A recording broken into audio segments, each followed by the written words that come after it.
Assalamu alaikum, dear students. This is Dr. Hassan, and to continue our discussion regarding leadership and motivation, further, I am going to elaborate the next theory that is known as a contingency theory. Contingency word जैसे पहले भी मैं आपके साथ share कर चुका हूँ कि जब हम किसी भी सेकंड ऑप्शन या इंडिविजुअल ट्रेड्स के बारे में बात कर रहे होते हैं तो वहाँ पर आपके पास चाहे कॉन्टीजेंसी प्लान के नाम से या फिर आप उसको एक स्पेसिफिक डोमेन में अगर समझना चाहें तो हम उसको कॉन्टीजेंसी थ्योरी का नाम देख सकते हैं। तो कॉन्टीजेंसी थ्योरी जो है वो फील्डर्स ने इसका एक मॉडल दिया था जिसको फील्डर कॉन्टीजेंसी मॉडल कहते हैं। The theory that basically effective group depends on a proper match between a leader's style of interacting with subordinates and the degree to which the situation gives control and influence to the leader. तो basically आपको यहाँ से पता लग रहा होगा कि fielder basically एक स्कॉलर है, साइंटिस्ट है, जिसने ये कहा कि जो आपके मैच है लीडर के स्टाइल का। स्टाइल मीन्स कि वो कैसे अपने सबऑर्डिनेट के साथ इंटरेक्ट करता है, उनके साथ कैसे वो बात करता है, और the degree to which the situation gives control and influence to the leader, और किस हद तक वो अपने लीडर की एबिलिटी को कंट्रोल करता है, अपने सबऑर्डिनेट को इन्फ्लुएंस करके, मतलब अपनी बात को मनवा सकता है। तो यहाँ से पता चल रहा है कि ये डिपेंड करेगा लीडर टू लीडर। एक लीडर अपनी बातों से, अपने स्टाइल से अपने सबऑर्डिनेट्स को जल्दी कन्विंस कर सकता है, और एक लीडर जो है वो माइट पॉसिबल कि उसका माइंडसेट, उसका स्टाइल उस टाइप का ना हो और उसके जो फॉलोअर्स हैं वो उसकी बात को उस हद तक अंडरस्टैंड ना करें जो कि आप लीडर ए की जो मैंने बात की। तो इसका मतलब है कि it depends upon person to person, individual to individual and the leader to leader. इसमें हमारे पास लीस्ट प्रेफर्ड कोवर्कर क्वेश्चनेयर है। ये क्वेश्चनेयर एक इंस्ट्रूमेंट का काम करता है जो क्या कर रहा है कि मैयर करता है कि weather a person is task और रिलेशनशिप ओरिएंटेड। ये मैं आपको आगे बताऊंगा कि टास्क ओरिएंटेड और रिलेशनशिप ओरिएंटेड का क्या मतलब है यहाँ पे, लेकिन मेन जो अंडरस्टैंडिंग आपकी यहाँ पे डेवलप होगी वो ये होगी कि टास्क ओरिएंटेड पर्सन उसको कहेंगे जो टास्क से रिलेटेड काम करवा रहा है लीडर जो है, और एक रिलेशनशिप ओरिएंटेड क्या है कि जहाँ पर एम्प्लॉयज़ को साथ लेकर, एम्प्लॉयज़ को अंडरस्टैंड करके, एम्प्लॉयज़ की फीलिंग को समझने के बाद लीडर जो है वो मूव कर रहा है।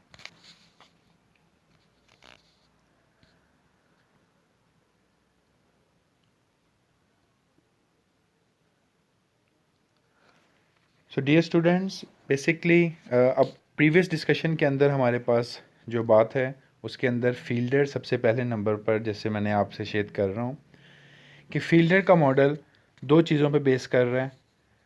टास्क स्पेसिफिक हो सकता है, रिलेशनशिप स्पेसिफिक हो सकता है। ठीक है, अब यहाँ पर इस बात कहने का मकसद क्या है कि लीडर मेंबर रिलेशन जो है उसके अंदर the degree of confidence, trust and respect subordinate have in their leader. अब एक लीडर जो है उसका रिलेशन अपने सबऑर्डिनेट के साथ कब डेवलप होगा कि जब उसके सबऑर्डिनेट अपने लीडर के ऊपर ट्रस्ट रखेंगे, कॉन्फिडेंस रखेंगे और उनकी रिस्पेक्ट करेंगे।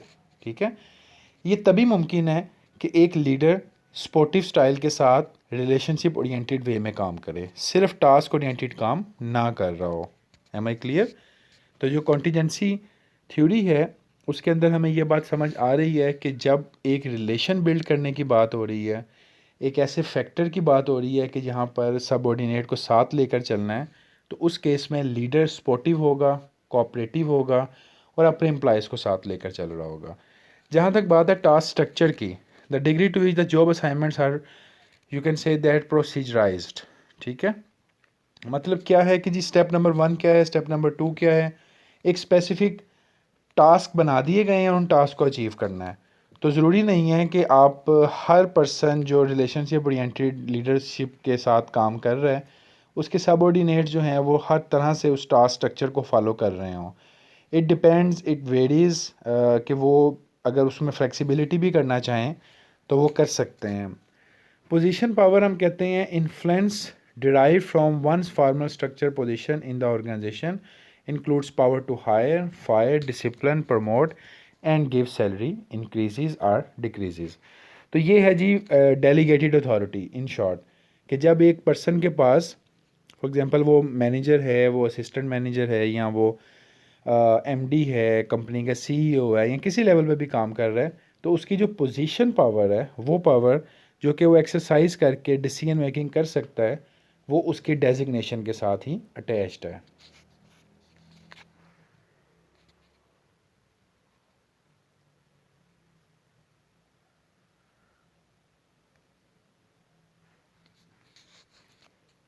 अब जी ये फील्डर मॉडल की जो मैं आपसे पहले बात कर रहा था, अब इसमें आप डायग्राम देखें।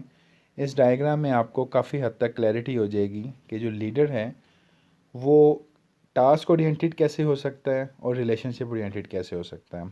सबसे पहले तो ये समझें जी कि ये जो आपके पास डायग्राम है, इसमें यहाँ पर जो डॉटेड लाइन है उसको टास्क ओरिएंटेड कहा गया है, और जो आपकी बोल्ड में लाइन है वो आपकी रिलेशनशिप ओरिएंटेड है। ठीक है, अभी आते हैं जी नीचे हम, ये देखें आप, आपके यहाँ पर वाई एक्सिस पे क्या है, परफॉर्मेंस, गुड, पुअर। अच्छा, ये जो मिडल में आपको एक्स एक्सिस पे आपको नज़र आ रहा है, favourable, moderate and the unfavourable. ठीक है, अब क्या है जी कि आपकी जो परफॉर्मेंस है वो फेवरेबल पे जा रही है लेट्स से, तो इस साइड पे जो इसके साइकिल है वो ग्रो किया यहाँ से। ठीक है, ये बेली कर्व जो है ये ग्रो किया। अब इससे हमें क्या पता लग रहा है, performance is basically increasing, increase कर रही है, और ये मॉडरेट लेवल पे आई, और यहाँ पर जब डिक्लाइन आई तो अनफेवरेबल आई। ये वो स्टाइल है जो रिलेशनशिप ओरिएंटेड है। ठीक है, टास्क ओरिएंटेड, अब आप देखें वो स्केल ही स्टार्ट आपको ऊपर से हो रहा है गुड से, यहाँ पर वो मॉडरेट बिल्कुल डाउन हो गया, और उसके बाद वो अनफेवरेबल के ऊपर वो हाई लेवल पर मूव कर गया। इट्स मीन कि ये सब कुछ कैटेगरीज आपके यहाँ पे शो की गई हैं कि अगर आपका जो लीडर का मेंबर रिलेशन है वो गुड है, तो आप पहले 1 2 3 4 पहले में देखेंगे, आप 4 पॉइंट्स पे आपको लीडर मेंबर रिलेशन जो है वो गुड नज़र आ रहा है। तो इस केस में हमें क्या पता लगा कि आप जो है वो कैसे मूव कर रहे हैं स्पेसिफिक पॉइंट को लेकर। तो यहाँ पे आप देखें कि ये आपका लीडर मेंबर रिलेशन जो है वो फर्दर ग्रो कर रहा है।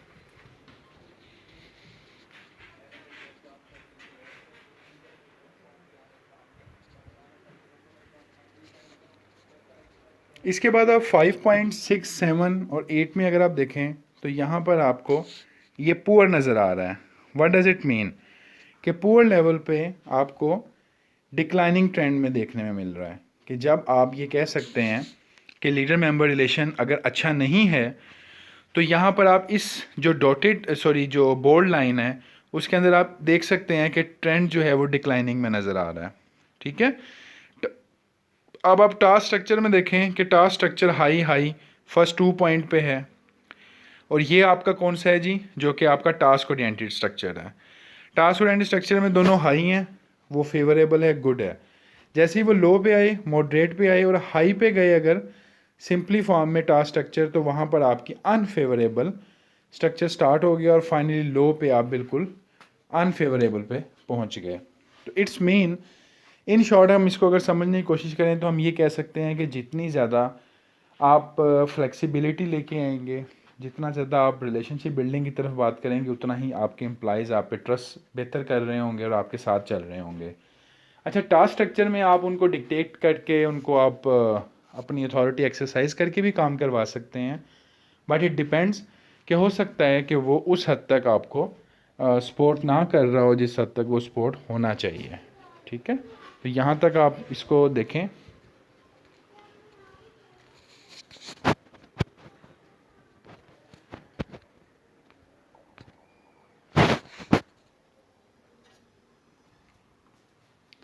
नेक्स्ट थ्योरी हमारे पास आ रही है जी, कॉग्निटिव रिसोर्स थ्योरी।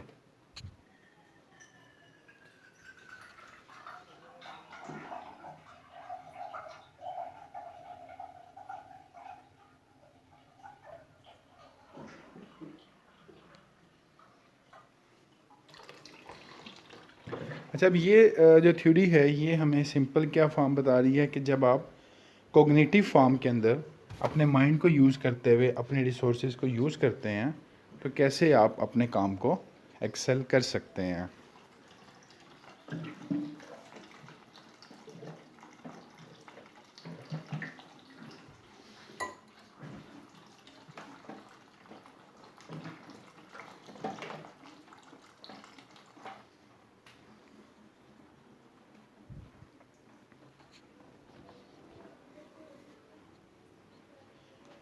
तो इसकी डेफिनेशन आप देखें, a theory of leadership that states that stress can unfavorably affect a situation and that intelligence and experience can lessen the influence of a stress on the leader.